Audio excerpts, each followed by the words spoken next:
کہ خان صاحب کو نہ نواز شریف نے جیل میں ڈالا ہے، نہ شہباز شریف نے ڈالا ہے، اور نہ زرداری نے ڈالا ہے. خان صاحب کو اس ملک کی سیکیورٹی ایجنسیوں نے ڈالا ہے، فوج نے ڈالا ہے. اور میں نے اس اسپیچ میں کہا تھا کہ خان صاحب کو اس لیے اس نے ڈالا ہے کہ یہاں بھی D G I S P R صاحب آتے ہیں، اور وہ کس حیثیت سے، وہ ایک سرکاری ملازم ہے، وہ کس حیثیت سے وہ کہتی ہے کہ خان صاحب 9 مئی پہ معافی مانگ لیں. وہ کس حیثیت سے ان سے معافی مانگنے کا مطالبہ کرتی ہے کہ ہماری ریاستی اداروں نے معصوم بچوں کو، خواتین کو اور بوڑھی شہریوں کو مارا ہے. اس کے بعد مجھے ایجنسیوں کی طرف سے دھمکیاں آنی شروع ہو گئی تھی کہ آپ اس پہ بات نہ کریں. میں نے کہا کہ میں سیاست کس لیے کرتا ہوں کہ اگر میں اپنے آپ لوگوں کو اون نہ کروں، جو وہاں جہاں بھی ظلم ہوتا ہے اس کو ایکسپوز نہ کروں، ظالموں کو. تو پھر اس نے ہمیں دھمکیاں دی، اور جو دھمکیاں مجھے ملی وہ میرے جو صوبائی پریزیڈنٹ ہے ان کی تھرو ملی. ان کو کہا گیا، میرا بانجا جو تحصیل چیئرمین ہے اس کی تھرو مجھے ملی. اس کے علاوہ جو میرا ریجن کا پریزیڈنٹ ہے صبغت اللہ صاحب، ان کی تھرو بھی مجھے دھمکیاں ملی کہ آپ کو ہم عبرت کا نشان بنائیں گے. اور یہ جو دھمکیاں تھی یہ مجھے سیکیورٹی ایجنسیوں کی طرف سے ملی. جناب اسپیکر صاحب، اس کے بعد مجھے ایک نہیں کوئی درجنوں نوٹسز نیب کی طرف سے ملی، ایف آئی اے کی طرف سے ملی، اور سائبر کرائم کی طرف سے ملی. جناب اسپیکر صاحب، پھر میں نے ان نوٹسز کو چیلنج کیا پشاور ہائی کورٹ میں. پشاور ہائی کورٹ نے نیب سے کمنٹس مانگی کہ آپ کمنٹس دے دیں کہ آپ ان کو نوٹس پہ نوٹسز کیوں کروا رہی ہے. اور جناب اسپیکر صاحب، مجھے نوٹس تب ملتا ہے جب میں اسمبلی میں اسپیچ کرتا ہوں یا میں جلسے میں اسپیچ کرتا ہوں، تو اگلے دن مجھے نوٹس مل جاتا ہے. تو میرے ساتھ یہ فائل میں ساری نوٹسز کی کاپیاں پڑی ہوئی ہے.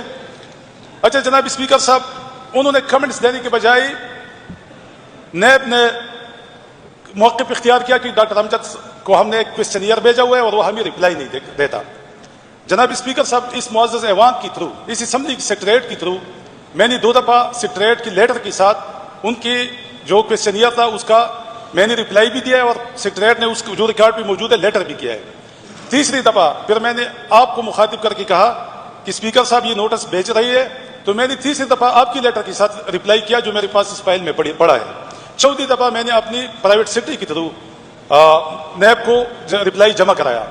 پھر انہوں نے پرسوں جب میں نے یہاں اسمبلی میں بات کی تو مجھے یہاں پہ بہت سے کولیگس نے کہا کہ ڈاکٹر امجد صاحب کل آپ کو دوبارہ نوٹس ملے گا. میں نے کہا بالکل ملے گا. تو کل ہی پھر اسی دن مجھے 3 نوٹس ملی، ایف آئی اے کی طرف سے بھی، سائبر کرائم اور نیب کی طرف سے بھی.